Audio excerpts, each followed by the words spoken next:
জলার উপর একটা ধোঁয়ার কুণ্ডলি উঠছে, মনে আছে?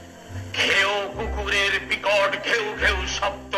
ঈশ্বর আমার গৃহ শূন্য করে গৃহলক্ষ্মীকে। বাবা, কি হয়েছে? মুড়ি কাকা এসছেন কেন? আগে মক্কেলরা সব বসে রয়েছে, আপনি আসবেন না? যাচ্ছি যাচ্ছি, যাও। আসুন আসুন, আজ এত দেরি? বেদান্তের একটি অধ্যায় শেষ করতে গিয়ে বেদান্ত চলুন ভিক্ষুকের পাঠ শুরু করি। এই সরস্বতী, মিমি কোথায়? ওরা শরীর খারাপ, আসতে পারবে না। ও, তা তুই আমাদের সে কখন